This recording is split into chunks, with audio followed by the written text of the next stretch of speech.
Hi everyone, good morning সবাইকে। কেমন আছেন সবাই?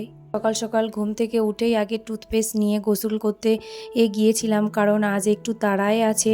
আজ সকালে গোসল করে নেব, কারণ আজকে যাব বারাসাত হসপিটালে ইনায়াকে নিয়ে একটু ডাক্তার দেখাতে, এবং তার সঙ্গে আমার আম্মুও একটু যাবে।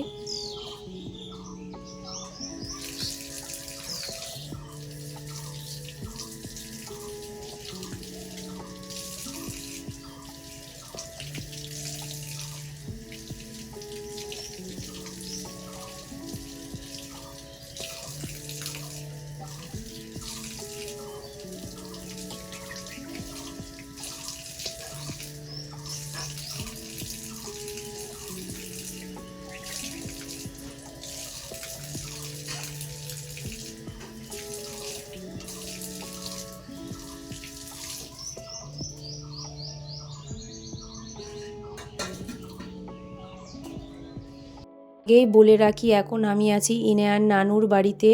আমি এখন কিছুদিন ইনায়ার নানুর বাড়িতেই থাকবো। তো আপনারা সবাই ইনায়ার নানুর বাড়ি থেকেই আমার ভিডিও দেখতে পাবেন।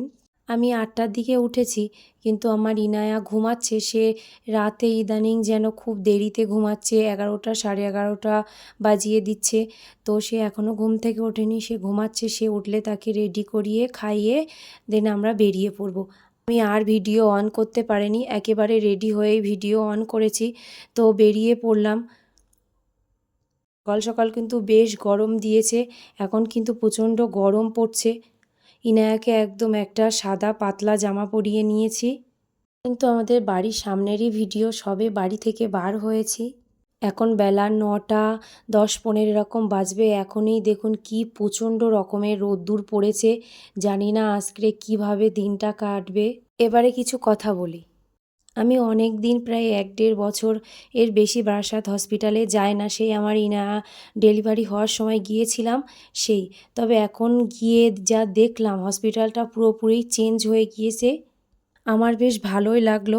চারিদিক কেমন নিট অ্যান্ড ক্লিন, কোনো দিকে কোনো আষ্টে আষ্টে গন্ধ নেই। এই বিষয়টা সবার আগে আমার সবথেকে ভালো লেগেছে। দ্বিতীয় যে বিষয়টা, লিফটের বিষয়, যেটা বয়স্ক মানুষ অনেকেই আছে যারা উপরতলায় থাকলে তারা যেতে পারে না। এটা খুবই সুবিধা হয়েছে।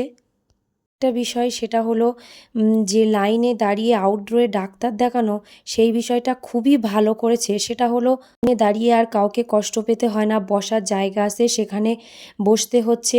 সিরিয়াল নাম্বার ধরে ডাকছে, এসে পেশেন্টকে ডেকে নিয়ে যাচ্ছে, এবং এখানে কোনো গ্যাঞ্জাম নেই, গ্যাদাগেদি নেই, কোনো চেঁচামেচি নেই। একদম একটা সুন্দর পরিবেশ হয়েছে।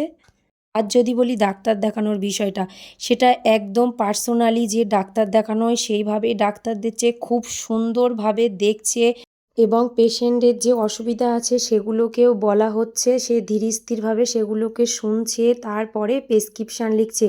আগে যেরকম গিয়ে বললেই হুড়হুড় করে প্রেসক্রিপশান লিখে দিল, সেটা করছে না। ধীরস্থিরভাবে শুনছে, তারপরে প্রেসক্রিপশান লিখছে।